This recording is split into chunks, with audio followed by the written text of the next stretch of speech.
Hello everyone and welcome back to my channel. Today I am bringing you the third installment in my Learn the Runes With Me series. Today's particular video I especially enjoyed studying and collecting notes for because these runes I'm a little more familiar with, simply because when I very first started trying to read with runes on occasion, one of the runes that you're going to see in this video kept coming up for me. And what's so interesting about that is that it's one of the harsher runes. Three of the four runes we're going to be talking about today are some of the harsher runes in the Elder Futhark. And these harsher runes can be a little more challenging when you get them in a reading because they're not necessarily an easy pill to swallow. And I am not somebody who is afraid of getting the Tower card in a tarot reading by any stretch. I don't freak out when I see the Devil card. I understand that these energies have many interpretations, deeper meanings, and there's always an opportunity for growth and challenge. But I'm also very familiar and I've studied the tarot for a lot longer and a lot more in depth. So I think I feel a little more comfortable with those challenges when they come up because I feel I understand them. That's why I really enjoyed putting today's video together, because I feel now I have a deeper understanding of these harsher runes, so I can navigate them a little better when they come up in a reading. So if you are interested in seeing the runes we are talking about today, keep watching and let's get into it. Okay, so the first rune we are getting into, you may have seen sitting here through my introduction, but it is Hagalaz. Now, Hagalaz is the first of the three more challenging runes I'm going to be talking about today. They're the first three runes I'm talking about, and that fourth rune is where things will brighten up a bit.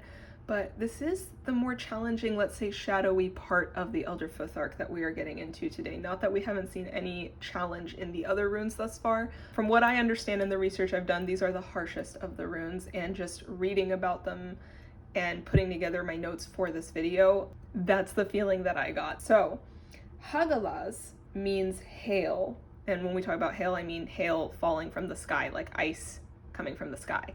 And this was seen actually as a cold white grain falling from the sky. But another way that they saw this rune was as the dark side of Mother Earth that brings danger and disruption. So we usually think of Mother Earth as this nurturing, warm, comforting, and loving energy.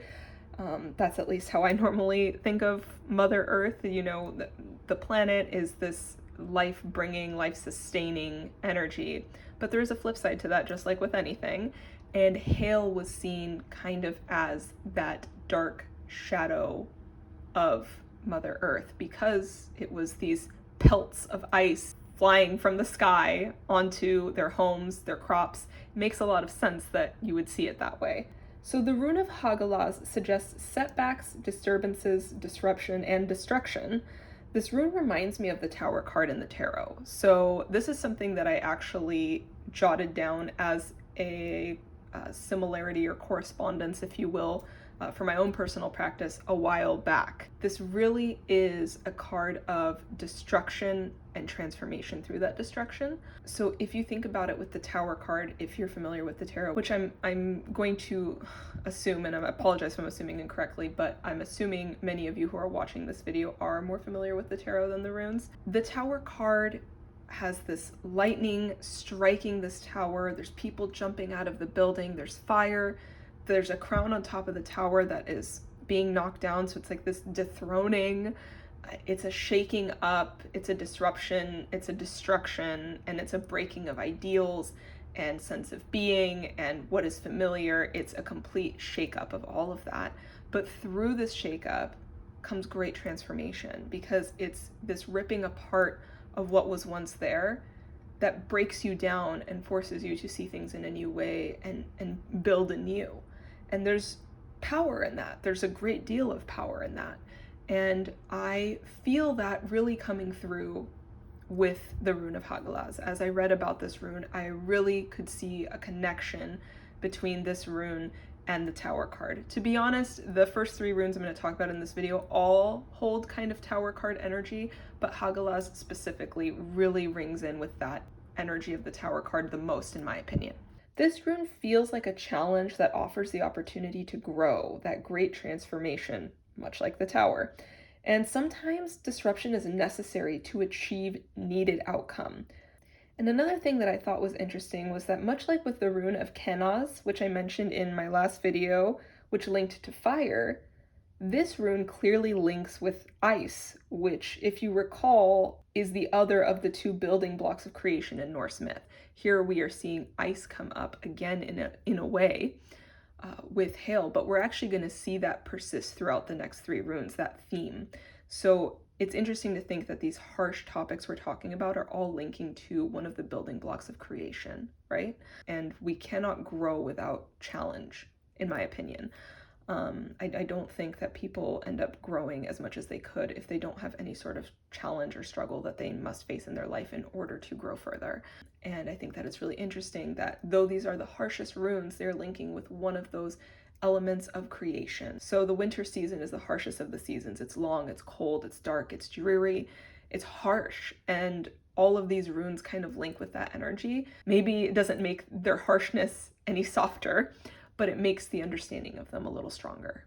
And with Hagalaz in particular, there's a certain level of unpredictable energy that comes up because hail itself is unpredictable. You're going about your day, all of a sudden the skies turn and now there's ice falling from the sky. It's important to remember that just as the seasons change and winter turns to spring, the ice of hail will melt away in the warmth of the sun. And another way you can look at this is as a release happening. Think of it as, you pelt something enough, it's gonna break open, right? It's that same sort of thing. If you crack an egg, it breaks open. Having this hail pelt down will break things open symbolically. If we think about that on a deeper level, a more esoteric and spiritual level, it's that chipping away at that surface to break it open and have to work on and look at whatever is beneath that surface. And I just have to share in the book that I'm using for my notes, Nordic Runes, which I have mentioned in all the videos. I'll put the information for it below if you're interested. The author mentions a story that I just thought was so interesting. I don't remember the full story right now, but it was something about how it was this sunny, beautiful day and the sky started to turn, and he decided to just reach into his pouch of runes and pull one out randomly, and he pulled out the rune of Hagalaz. And he thought to himself, oh my gosh, what's gonna happen today? Like, what is coming? I just pulled this harsh rune, great. And then moments later, hail started falling from the sky.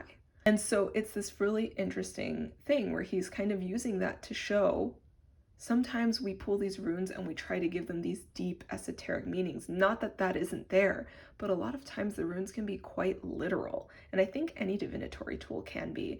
And I think sometimes it's a bit of both. Sometimes it's going to bring that literal in so that you pay attention to the deeper.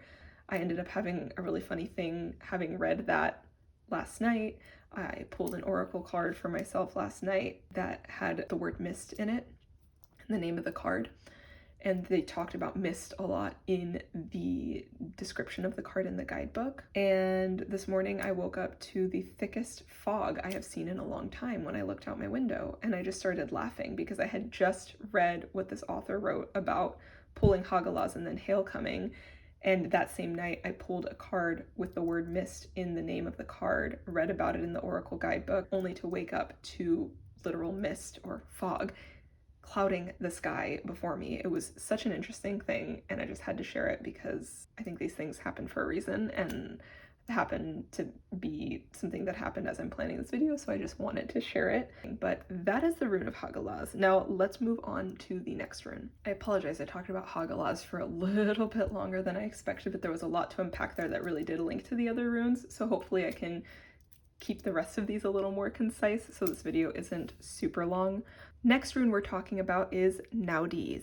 Now this rune translates to need. And one of the other things I was reading with this one as well, seeing as it is one of the three runes in the series of harsh runes linking to winter, one of the ways this rune is seen is as frost. So you have hail, frost, and then the next rune to follow. It's connected to constraint, necessity, and hardship. The constraint of this energy brings about an inability to act. So it's that trapped feeling, which if you think about that in relation to need, it's that need for something else, a need to move, a need to get out, but it's feeling trapped. And it's a feeling of being stuck to the point where your efforts feel unsuccessful. It's like no matter what you do, you can't seem to find a way out. And there's a certain element of this rune that is linked to the negative experiences and challenges we attract through our mindset, our unconscious way of being, and our fears. It's interesting to think that that feeling of need, of constraint, can be brought on by our own preconceived notions of how the world should be, our own fears we have, and this can be deep-seated. This is things we may grow up being taught or shown, and we just believe things to be a certain way. But through need comes the ability to dive deeper within the self, to recognize patterns that are negative within the self and undo them. Some restraint can be good for us.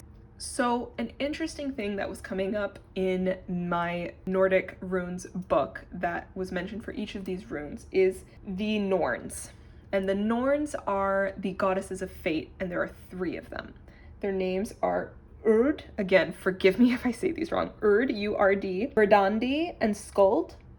And Verdandi is linked with Naudiz as she rules necessity and things that are coming to be. Whereas Hagalaz links to Urd, and that is the things that had to be. And then Isa, which is to come next, relates to Skuld, and that is what must be, what has to be. So we're talking about past, present, and future. It's interesting that each of them is linked to one of these harsh runes. So that is the rune of Naudiz. And the next rune we're talking about, which is the 3rd in that series of harsh runes, is Isa, meaning ice. And this rune really means danger. I would almost say that it's a progression of harshness, and I think that this is the harshest. And fun fact, that rune that I was saying I kept pulling for myself when I first started reading the runes, it was this one. So what I would argue probably the harshest rune of the Elder Futhark was the one I kept pulling for myself. Yeah. Anyways, with this particular rune, I wanted to share one of the poems that it gives you in my Nordic Runes book. So there's usually an Old English poem, a Norwegian poem, and an Icelandic poem. And I wanted to share the Icelandic poem with you. Ice is the rind of the river and roof of the waves and a mortal danger. So again, not warm, fuzzy feelings here with this rune, but I feel like those simple couple stanzas, lines, they paint the picture really well. So that's why I wanted to share that with you. Ice is believed to be the most hostile of elements by the Norse, and I want you to think of how things freeze and turn to ice. Now think about how that must feel if you're a person or a thing that gets frozen and turned to ice. It's a feeling of being stuck, so stuck energy, being frozen in place. But also think about trying to drive or walk on ice and how there's a risk of spinning out, slipping, or losing control in those instances. That's another way to think about this rune. So there's lots of different ways that this can express. So if we think about that feeling of freezing can be felt in many aspects of life, including emotionally. And from a spiritual perspective, this reminds me a lot of the energy of a dark night of the soul or a crisis of faith or belief. This can relate to challenges of all varieties, but usually ones that are most harsh, sharp, unshakable, and trying in condition. And it's also important to think about the beauty of ice. Like if you see icicles, how beautiful is that? Snow is so beautiful. There's so many different beautiful things that relate to ice. But on the flip side of that, it can disrupt, it can trap, it can freeze, and it can do this to basically anything that lies in its path. And with that, since this is the last in the series of those 3 harsh winter runes, I think the hope of spring on the horizon is most prominent with this rune, which may be why with this rune we see the importance and need for love and warmth to help melt away the harsh icy cold. Now it's that same idea of melting away in the other runes, but I feel like just reading about this rune, there was a greater press upon the importance of that warmth. And one of the things that I wanted to share that is mentioned in the book, a quick little excerpt I'm quoting here, is thus the very conditions that torment you can ultimately become the bridge to renewal. So bringing in that warmth to the thing that troubles you, to the thing that challenges you, bringing warmth to it, bringing light to it, can help you work through it, obviously. And it reminds us of the notion that sometimes the only way out is through. And the same could be said of the seasons. You can't just jump to spring from winter. You have to get through winter to get to spring. And that concept is so powerful to think about with these runes. work through it, do the work, do the transformation, bring in the light, bring in the healing, bring in the picking apart, whatever it is you need to do to get through these challenging, harsher runes when they come up in a reading, depending on how they're coming up. Do that work, because that's the only way to get through it. And then it makes that warmth that comes in the spring, that sun, that light, that warmth, it makes all of that so much more beautiful, so much more powerful, and you feel so much more deserving of it because you did the work to earn it. And the last thing I want to mention about Isa, because it is such a harsh rune, I just want to circle back to this notion that ice is one of the two elements and building blocks of creation of all in Norse myth. So remind yourself of that when this comes up. It helps make us greater, as it is half of what creates all. Like, you can't have one without the other with most things in life. You can't have good without bad, light without dark.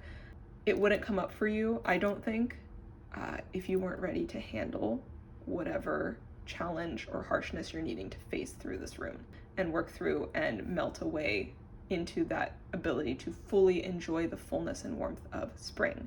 Which brings me to our next rune, Jera. So Jera, finally, after talking about all these challenging, harsh runes, we have something positive and uplifting to talk about. Jera, meaning year, links to the meaning of harvest time. So I wanted to share a little something from the book again for this rune, and I think it's just important because we just trudged through all this like kind of heavy stuff with the other runes. I want to share a little something from the book because I really enjoyed reading those things after reading all of the challenging things about the other 3 runes mentioned previously. Okay, so what I want to share is the visualization from the book. It says, "A woman bearing the sphere of the earth in her belly stoops to pick the flowers and fruits of a field." Much more positive imagery than the previous 3 runes. It evokes a really beautiful image of what is to come. So the pregnant woman is obviously symbolism of abundance and fullness and all of those really wonderful things to bring about after so much harsh from the previous 3 runes that link to winter. Now we move into spring and summer energy, which is much more light, much warmer, much more uplifting and encouraging. So the rune of Jera is all about, as I mentioned, harvest time, but it's your hard work and efforts paying off. There's energies of fertility and fruitful conditions, things coming to fruition where much work was involved. So things that you worked really hard on, you're finally seeing the fruits of your labor come to fruition, come to pass. It brings this relief of brighter, warmer times following winter. And think of this as when you start to see life blooming all around you in nature. So in spring, it's kind of exciting when you start to see nature sort of waking back up. Little flowers start to bloom. You start to see more color out in nature.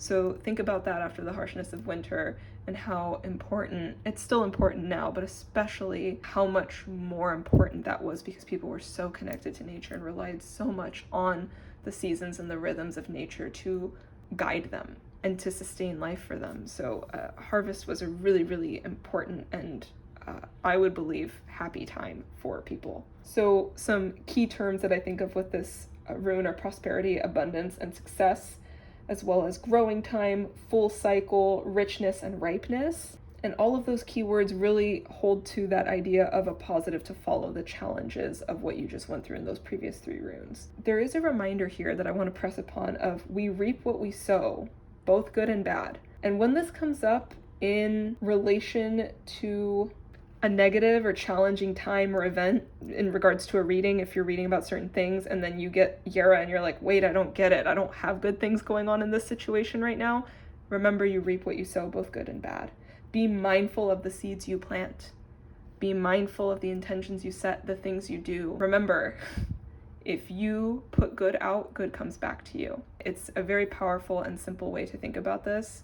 This rune is overall very powerful and positive, but it can come up in that way to sort of remind you, well, it's harvest time. Remember what you sowed.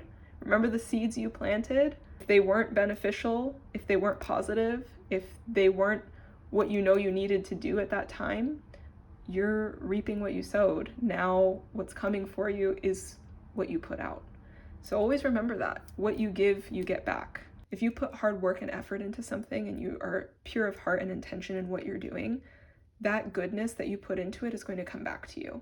Always remember that. And that's why it is so important to do that difficult work when those challenging runes come up for you. Because working through it, like I said, the only way out is through. Doing the work you need to do, maybe facing the ugly things you don't want to face, letting things in life rear their ugly head so that you can grow, that is going to come back to you in a positive way because you did the work. Always remember that. It's a simple concept, but it's something I think we all need to be reminded of. So yeah, really powerful rune. I really love this rune, and I think it's a great way to round out this video. Had all those harsh runes to talk about, bring out something positive and thought-provoking and very powerful to end things on a more positive note with the rune of Jera. All right, everyone, so that concludes the third installment in my Learn the Runes with Me series. I hope you found the notes I shared with you to be helpful and beneficial in your studies of the runes. If you have any questions at all, feel free to post those in the comments section below. And as always, if you have any extra knowledge on these runes mentioned here to share, feel free to post that in the comments. It not only helps the other viewers, it also helps me in my journey of learning and understanding the runes. Thank you guys so much for watching. If you're interested, go ahead and subscribe to my channel. And if you want to be notified when my videos are uploaded, hit the notification bell, and that will notify you when all my videos come out, but especially these videos if you don't want to miss out on them. So again, thank you for watching. Take care and be well. Until next time, bye guys.